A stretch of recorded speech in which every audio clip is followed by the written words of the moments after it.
exercício número 4 da página 53 fala assim: uma fonte em repouso emite um som de frequência 2000 Hz que se propaga com a velocidade de 300 metros por segundo.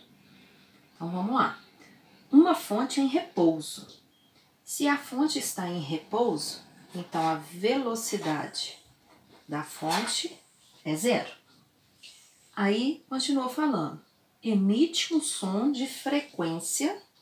Então a frequência da fonte é 2000 Hz, que se propaga com a velocidade de 300 metros por segundo. É a velocidade do som, 300 metros por segundo. Então eu tenho a fonte que está em repouso, ela emite um som numa frequência de 2000 Hz e a velocidade desse som é de 300 metros por segundo. Continuando o exercício, a velocidade com que um observador deve se aproximar dessa fonte, de modo a perceber um som de frequência de 4000 Hz, vale em metros por segundo. Então, agora ele está falando o seguinte: eu quero saber qual deve ser a velocidade do observador que vai estar se aproximando dessa fonte, de modo com que a frequência que ele perceba, ou seja, a frequência aparente, vale 4000 Hz, certo? Então vamos lá. Efeito Doppler. Quando a gente fala do efeito Doppler, a coisa mais importante que a gente tem que saber é se está ocorrendo uma aproximação ou se está ocorrendo um afastamento entre fonte e observador, certo? Bom, estou escrevendo aqui a equação do efeito Doppler para a gente calcular, tá? Olha só, vamos entender então. Quando a gente fala do efeito Doppler, a gente tem a frequência da fonte. Frequência da fonte é o som, a fonte está emitindo um som. E aí esse som é emitido numa determinada frequência. Só que conforme essa fonte ou se afasta ou se aproxima, ou o observador que está escutando esse som dessa fonte se afasta ou se aproxima, essa frequência percebida muda. Ela pode ser maior ou menor.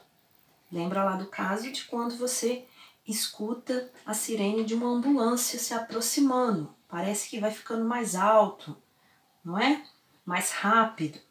E quando a ambulância passa por você, isso vai diminuindo. Então, isso é efeito Doppler, certo? Bom, quando a gente vai fazer o exercício, queria que vocês prestassem bastante atenção, porque, como eu falei, a gente precisa saber se está ocorrendo aproximação ou afastamento. Geralmente eu uso essa equaçãozinha aqui, que é um pouco diferente do que está lá na apostila, tá? A diferença está aqui nos sinais, certo? Porque eu acho mais fácil gravar. Se eu estiver falando que está ocorrendo uma aproximação entre fonte e observador, eu vou usar esses sinais que eu coloquei aqui em cima, mais e no denominador menos, certo? Isso é quando tiver aproximação, que é o caso aí que o exercício falou, certo? Então, na equação, para eu determinar o que está sendo pedido, eu vou usar então frequência aparente é igual à frequência da fonte, que vai multiplicar velocidade do som mais a velocidade do observador dividido pela velocidade do som menos a velocidade da fonte, certo? Bom, agora é só substituir os valores que foram dados aí. A frequência aparente, 4000, a frequência da fonte, 2, a velocidade do som, 300, a do observador, eu estou procurando do som aqui embaixo, 300, menos a da fonte, 0. Então, muito cuidado, porque a principal característica, então, para a gente resolver problemas de efeito Doppler, é identificar quais são os sinais aqui para a gente usar, certo? Então, vamos lá. Vai ficar 4.000 igual 2.000 vezes 300 mais V0 sobre 300, certo? Como eu quero achar ali o valor de V0, eu vou fazer uma substituição ali. Aliás, uma reorganização. 4.000, vou passar o 2.000 dividindo, vai ser igual 300 mais V0 sobre 300, certo? Bom, de novo, aqui fração a gente sabe que é divisão, então eu posso efetuar essa divisão aqui, ó.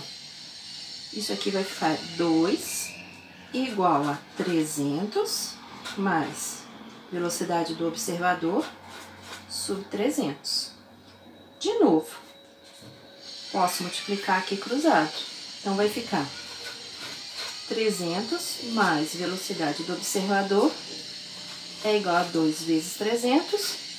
A velocidade do observador vai ser igual a 600 menos 300. Velocidade do observador, 300 metros por segundo. Então, o observador, ele tem que se mover com essa velocidade para que se possa ter as características aí descritas no exercício.